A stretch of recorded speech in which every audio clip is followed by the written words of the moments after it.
The soft blue glow of distant stars filled the viewport of the Terran diplomatic vessel Starbridge as Ambassador James Walker stared into the vastness of space, his weathered face reflected in the reinforced glass, showing the tired eyes of a man who had spent 20 years building bridges between humanity and alien civilizations. But nothing in his experience had prepared him for the message that now blinked on his screen. "Impossible," he muttered, reading the golden text for the 5th time. The invitation from the crystalline empire's royal courts seemed to shimmer on the display, each word carefully chosen and deliberately crafted. The ship's AI spoke through the room's speakers. "Ambassador, my analysis confirms the authenticity of the message. This is indeed an official summons from the Crystal Throne." Walker ran his hand through his gray hair, a habit he had developed during tense negotiations. In all of human history, no one has ever been invited into their inner sanctum. Why now? Why us? He walked to his office window, where he could see the disputed mining stations of the Orion sector floating like distant diamonds against the black. These same stations had been the source of growing tension between Earth and the Empire for months. "Display the latest reports from the mining colonies," he commanded. The AI quickly projected a series of statistics and warnings. 3 more crystal warships had taken positions near the human mining operations in the last week alone. A soft chime interrupted his thoughts.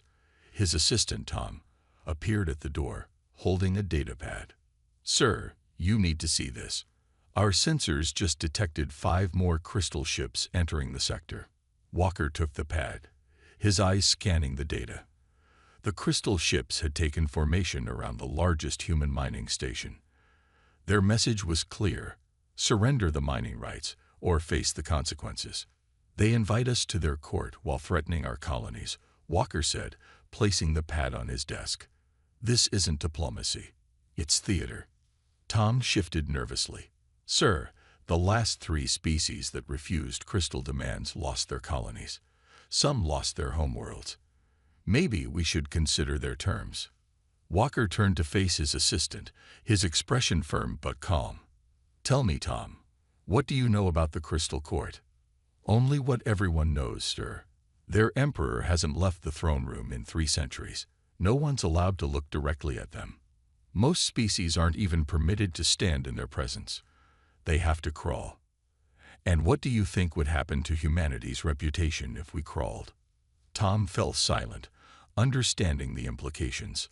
Walker walked to a small shelf in his office, where he kept physical books, a rarity in the space age. He pulled out an old volume of human history. "Do you know why I keep these?" "For authenticity during negotiations, sir." "For perspective." Walker opened the book, showing pictures of human achievements throughout history. "Every time humanity faced impossible odds, we stood our ground. The Crystal Empire needs to understand that about us." The ship's AI interrupted again. "Ambassador, the royal court expects an answer within the hour. Standard protocol suggests accepting such an invitation is mandatory." Walker smiled, a plan forming in his mind. "Then let's accept. But we'll do it our way." He sat at his desk and began composing the response. "We should arrive at their capital world in 3 days. That gives us time to prepare." "Prepare for what, sir?" Tom asked. "To show them something they've never seen before. A species that doesn't fear them." Walker finished typing and sent the message. "Inform the crew. Set course for the Crystal Capital." And Tom, "Yes, sir. Get me everything we have on Crystal Court etiquette. If we're going to break their rules, we should at least know what they are first." As the Starbridge changed course, its engines humming with power, Walker returned to the viewport. Somewhere out there, past the disputed mining stations and the crystal warships, waited an alien court that had never faced humanity's greatest weapon, our stubborn refusal to bow to intimidation. The game was about to begin, and Walker intended to change the rules. The Crystal Palace rose before them like a mountain made of light. Its spires reached impossibly high into the purple sky, each one catching and splitting the rays of the system's twin suns. Walker stood at the shuttle's viewport, maintaining his calm expression even as his pilot gasped at the sight. "It's beautiful," Tom whispered from behind him. "And terrifying." Walker nodded, watching as their small diplomatic shuttle approached the designated landing platform. Around them, ships from other alien species maintained strict flight patterns, none daring to deviate even slightly from their assigned paths. Their shuttle was the only one given permission to land at the upper levels of the palace. As they touched down, Walker noticed something odd. "Where are the other diplomatic vessels?" "Sir," the ship's AI spoke through his earpiece, "scans indicate all other diplomatic parties are required to land at the lower levels. We appear to be an exception."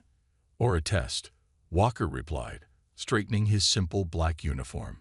He had deliberately chosen to wear the standard Earth diplomatic attire, rather than the elaborate robes other species wore to court. The landing platform's crystal surface hummed beneath their feet as Walker and Tom stepped out. They were met by a group of guards whose bodies seemed to be made of living crystal. Light pulsed through their transparent forms in complex patterns. The Talat guard stepped forward. Its voice came out like chimes in the wind. "Ambassador Walker, I am First Guard Ray. Before you enter the royal court, you must be instructed in proper protocol." Walker bowed slightly, exactly 15 degrees, the minimum gesture of respect in crystal culture. "Of course." The guard's light patterns flickered in what might have been surprise at Walker's knowledge. "The rules are absolute. You must not look directly at the Emperor. You must not speak unless spoken to. You must maintain a distance of at least 10 meters from the throne at all times. And most importantly," the guard paused, its crystals glowing brighter, "you must show proper deference." "What does proper deference mean in this context?" Walker asked, although he already knew the answer. "All non-crystal beings must crawl in the Emperor's presence." Tom shifted uncomfortably beside Walker, but the ambassador's face remained neutral. "I see. And if we choose not to crawl?" The guard's light patterns turned deep red. "That would be unprecedented. The consequences would be severe." Walker smiled. "Unprecedented. That's a good word. Shall we proceed?" The guards led them through corridors that seemed to be carved from single massive crystals. As they walked, Walker observed other alien diplomats being instructed by their own guards. Each group was practicing how to crawl properly, their fine clothes dragging on the crystal floors. They passed a group of tall, tentacled beings that Walker recognized as the proud merchant lords of the spiral arm. Even they were on their equivalent of knees, practicing their approach to the throne. "Sir," Tom whispered, "everyone is practicing. Should we?" Walker shook his head. "We're going to give them what they've never seen before, Tom. We're going to walk in there like humans." They reached a vast set of doors that seemed to be made of pure light. Before them, a line of different alien species waited for their audience, all on their various forms of knees or tentacles. The guards positioned Walker and Tom at the end of the line. "The Emperor will see each delegation in order of arrival," Ray announced. "When the doors open, you will enter as instructed." Walker watched as the first group went in, their bodies pressed almost flat against the crystal floor. Their proud ambassador, a being Walker had met at numerous diplomatic functions, now slithered forward like a scared animal. Tom leaned close to Walker. They looked terrified. "Fear is a choice, Tom," Walker replied quietly, "and humanity stopped making that choice a long time ago." The crystal doors pulsed with light, preparing to admit the next group. In less than an hour, it would be their turn. Walker stood straight, his shoulders back, already imagining the shock on their crystalline faces when he walked in on 2 feet. Sometimes, he thought, the greatest diplomatic victories came not from what you said, but from how you entered the room. The throne room of the Crystal Empire stretched so high that its ceiling was lost in darkness. Massive pillars of pure crystal rose from the floor, each one pulsing with different colors that filled the vast chamber with shifting light. Walker kept his eyes forward as he and Tom entered, their footsteps echoing in the hushed space. Every alien head turned to stare at them. The sight of 2 humans walking upright into the royal court caused a wave of whispers to spread through the gathered species. Some watched in horror, others in fascination. All of them were still on their knees or tentacles or whatever passed for a submissive position in their cultures. At the far end of the hall, seated upon a throne that seemed to be made of living light, sat the Emperor. The crystalline being towered over everyone, even while seated, its body a complex network of geometric shapes that caught and reflected every ray of light in the room. True to the warnings, Walker kept his eyes focused on the base of the throne, not looking directly at the Emperor. The Emperor's voice filled the chamber like the sound of 1,000 wind chimes. "You dare to walk in our presence." Walker stopped at exactly 10 meters from the throne, not an inch closer or further. "Your Majesty, humans show respect by standing straight and looking into the eyes of those we honor. To crawl would be an insult to the dignity of this court." A shocked silence fell over the room. Even the crystal guard's light patterns seemed to freeze. Before the Emperor could respond, a small alien diplomat from a nearby system made a tiny mistake. The creature, nervous from watching the humans' display, accidentally raised one of its eye stalks too high. The Emperor's form flashed with angry red light. "You dare to raise your gaze in our court?" The Emperor's voice boomed. "Your species is hereby banned from our presence for 10 generations." The small alien collapsed in terror, its fellows quickly dragging it away. No one in the court dared to breathe. Walker felt Tom tense beside him, but gave his assistant a small signal to stay calm.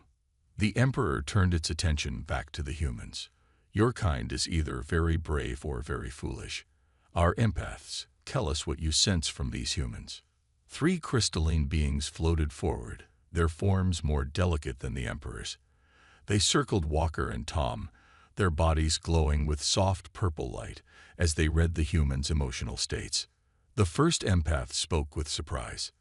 "The younger one shows fear, but it is controlled." It pointed to Tom. The second empath moved closer to Walker. "But this one's heart rate is steady. His mind is clear."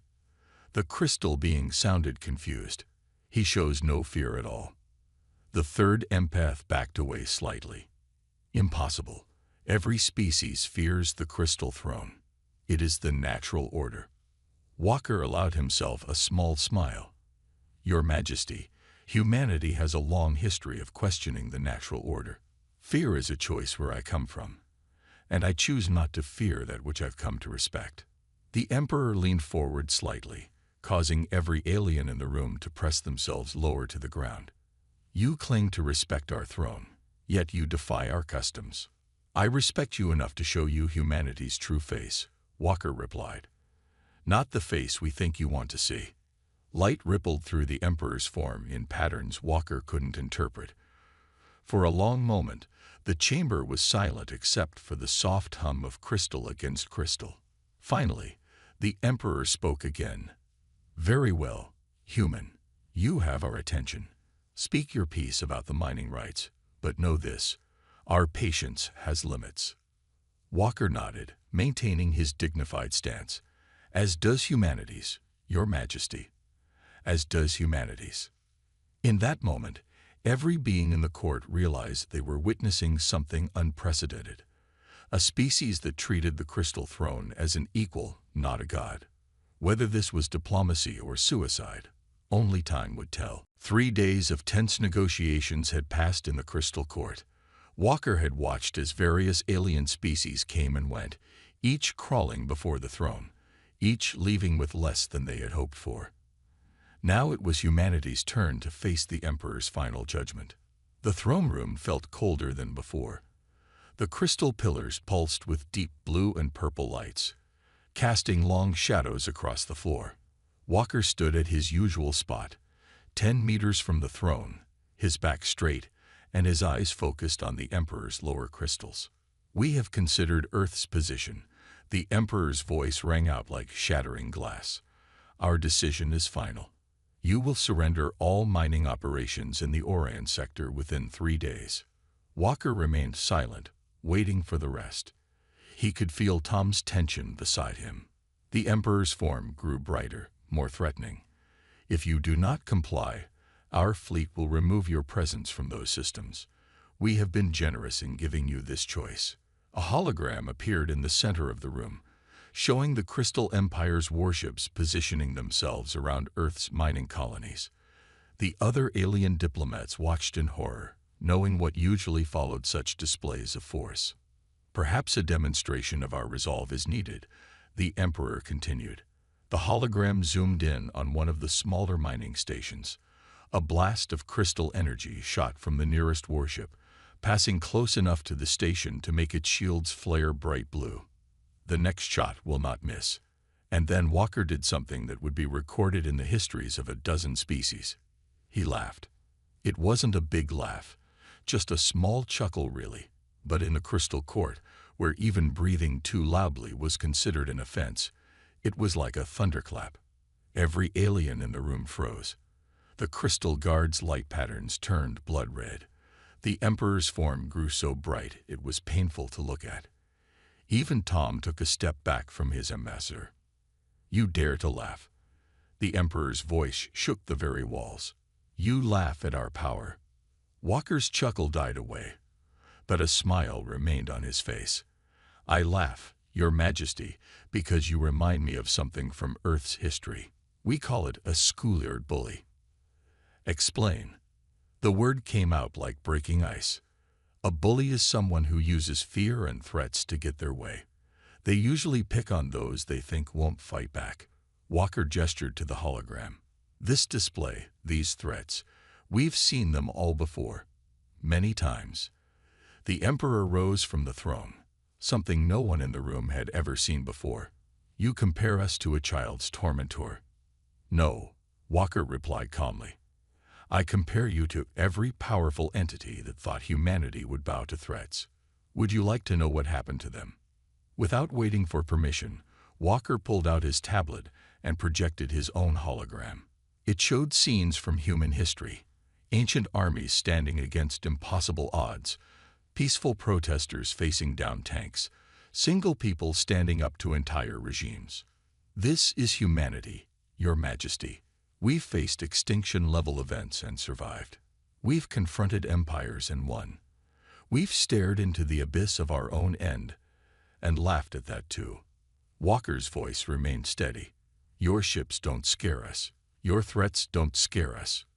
Want to know why?" The Emperor's light dimmed slightly, perhaps in curiosity. "Tell us." "Because we've learned that fear is a choice. And humanity." Walker finally looked directly at the Emperor. "Humanity chose to stop being afraid a long time ago." The silence that followed was absolute. No one in the history of the Crystal Empire had ever dared to look directly at the Emperor. No one had ever laughed at their threats. And no one had ever spoken such words in the royal court. The Emperor slowly sank back onto the throne.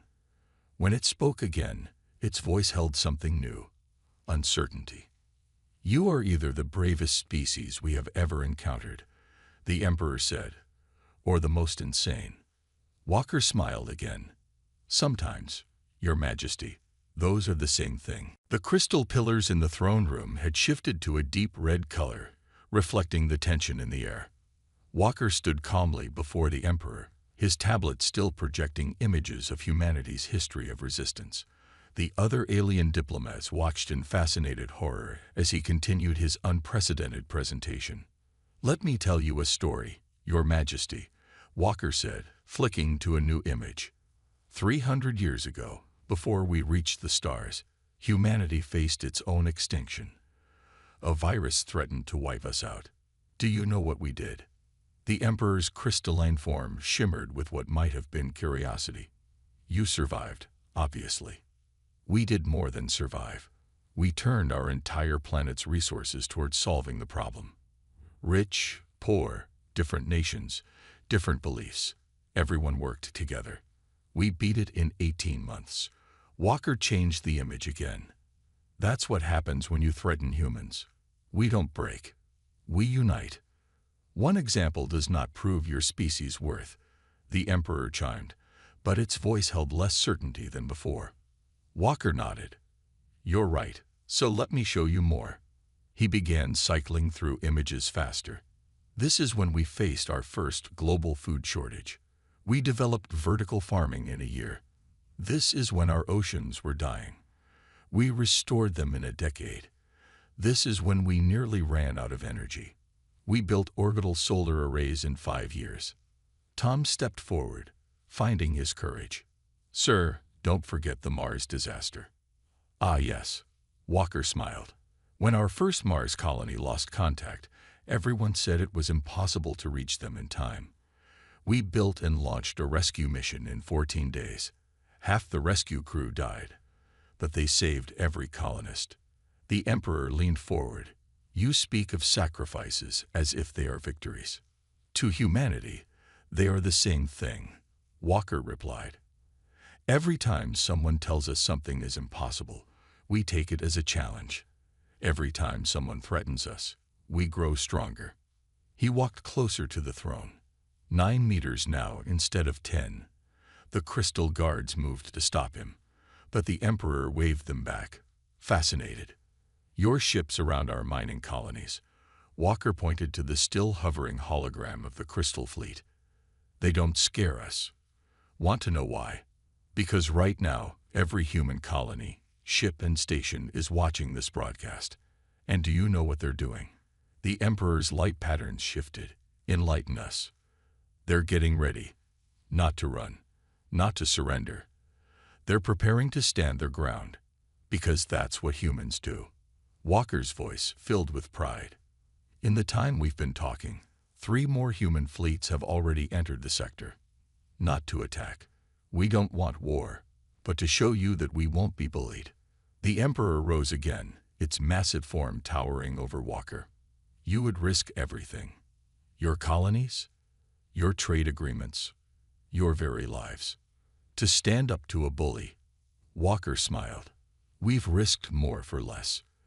You see, Your Majesty, humanity learned something important during all those crises I showed you. We learned that nothing is more expensive than fear. When you let fear rule you, you lose everything that makes you who you are. A murmur ran through the gathered aliens as Walker's words were translated into their various languages. Some of them began to raise their heads slightly, looking at the scene with new eyes. The Emperor's form flickered rapidly, processing this new information. When it spoke again, its voice was quieter, almost thoughtful.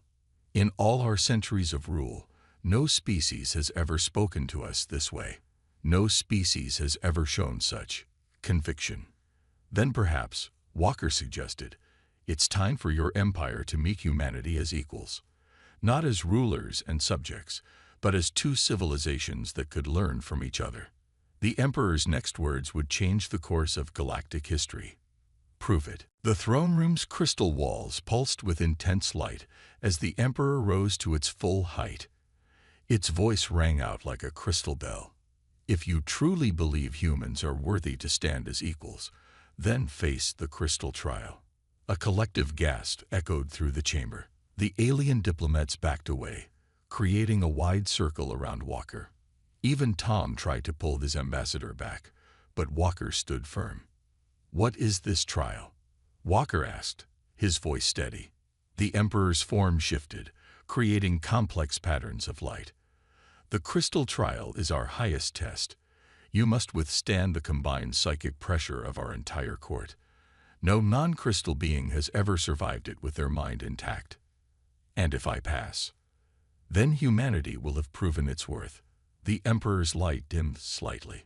But be warned, those who fail spend the rest of their lives as empty shells, unable to think or speak. Tom grabbed Walker's arm. Sir, this is suicide. No one's ever survived this. We can find another way. Walker gently removed Tom's hand. How many others have tried this trial?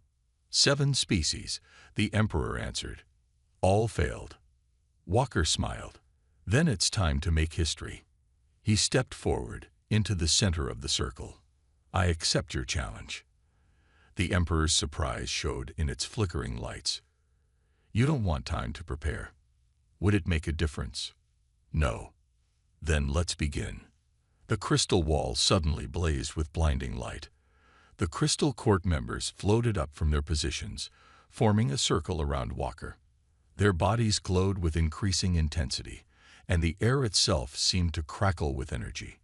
"Last chance to back down, human," the Emperor warned. Walker straightened his uniform. "Humanity doesn't back down." The psychic attack hit him like a tidal wave. Thousands of crystal mines crashed into his consciousness, trying to break through his mental defenses. The pressure was enormous, unlike anything he had ever experienced.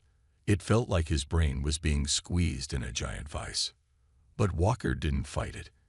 Instead, he did something unexpected. He opened his mind completely. Images from human history flooded the psychic link. The crystal court saw everything. Ancient warriors standing against impossible odds, scientists working through the night to solve global crises, ordinary people helping strangers during disasters. They saw mothers lifting cars to save their children, teenagers standing up to dictators, astronauts volunteering for one-way missions to save others. The court witnessed humanity's darkest moments and its brightest triumphs. They felt the fear every human felt when facing death or danger. But more importantly, they felt how humans pushed through that fear. Walker's knees buckled under the strain, but he remained standing. Blood trickled from his nose, but his eyes stayed open. His mind kept broadcasting humanity's story to every crystal being in the room. "Impossible," one of the court members whispered. His mind should have shattered by now. Walker's voice came out strained but clear. "You want to know why I'm still standing? Because right now, I carry the weight of human history, the hopes of every human watching this broadcast, the future of Earth itself, and humans." He gasped but continued. "Humans don't break under pressure. We grow stronger." The psychic assault intensified. The Emperor himself joined the attack, adding its ancient power to the onslaught. Walker fell to one knee, his body shaking with effort. But he didn't fall. He wouldn't fall. And then something unprecedented happened. The crystal court began to falter. The weight of human history, the endless examples of courage and determination, became too much for them to process. One by one, the crystal beings began to withdraw from the psychic link, overwhelmed not by Walker's mental strength, but by humanity's indomitable spirit. Finally, only the Emperor remained, locked in mental combat with the human ambassador, who simply refused to break. The throne room had gone completely silent. Walker stood again on shaky legs, blood still trickling from his nose, but his eyes remained clear and focused. The Emperor had withdrawn from the psychic link, its crystalline form pulsing with new patterns never before seen in the court. For a long moment, nobody moved. The other alien diplomats watched in stunned silence. Tom stood ready to catch his ambassador if he fell. But Walker didn't fall. Finally, the Emperor spoke, its voice different than before, softer, filled with something that might have been respect. "In all our centuries, we have never experienced anything like this." Walker pulled out a handkerchief and wiped the blood from his face. "Now you understand what I've been trying to tell you. Humanity isn't special because we're fearless. We're special because we feel fear and move forward anyway." "We saw everything," the Emperor said, its form shifting colors rapidly. "Your wars, your disasters, your moments of both cruelty and incredible kindness. Your species has faced extinction so many times, and survived every time." Walker finished. "Not because we're stronger or smarter, but because we refuse to give up." The Emperor descended from its throne, causing gasps from the gathered aliens. In all of recorded history, the Emperor had never left the throne during an audience. It moved closer to Walker, its crystal form now glowing with a soft blue light. "Your mind showed us something else," the Emperor continued. "Your people don't just survive. You help others survive too, even species that once threatened you." Walker nodded. "Because that's another thing humanity learned. The strongest civilizations aren't the ones that stand alone, but the ones that help others stand with them." The Emperor turned to address the entire court. Its voice rang out clear and strong. "From this day forward, Human ambassadors will be granted the right to stand in our court. More guests filled the room as the emperor continued. Furthermore, the mining rights in the Orion sector will be shared equally between our empires. The Crystal Guard's light patterns showed their shock. No species had ever been granted such privileges. But the emperor wasn't finished. And one more thing. It turned back to Walker. We would request that humanity share its history with our people, not just the victories and triumphs, but the failures and recoveries. Our empire has grown stagnant with power. Perhaps it is time we learned how to face fear rather than simply cause it. Walker smiled, though he was still visibly exhausted from the trial. Earth would be honored to share our history, and perhaps we could learn from your people as well. After all, that's what equals do. The Emperor's form brightened. Indeed, it raised its voice again, addressing all present. Let it be known throughout the galaxy. The Crystal Empire has found its first true allies. Not subjects, not servants, but equals. Tom helped steady Walker as the ambassador bowed slightly to the Emperor. Exactly 15 degrees, just as he had on the first day. But this time, amazingly, the Emperor bowed back. As they left the throne room, Walker heard the beginning of chaos behind him as the other alien diplomats tried to process what they had witnessed. Some were already standing up from their crawling positions, looking at the throne with new eyes. "Sir," Tom said quietly as they walked back to their ship, "do you realize what you've done? You've changed the entire balance of power in the galaxy." Walker shook his head. "No, Tom. Humanity changed it. I just showed them who we really are." He paused at a window, looking out at the crystal spires of the palace. "And maybe we changed ourselves too. It's one thing to say we're not afraid. It's another to prove it to ourselves." The twin suns of the Crystal Empire's capital whirl set behind the spires, creating rainbows of light that stretched across the sky. Somewhere out there, human colonies were celebrating their first diplomatic victory in this sector. But more importantly, they had won it not through force or fear, but through the simple courage to stand up and be themselves. The age of crawling before power was over. The age of standing together had begun.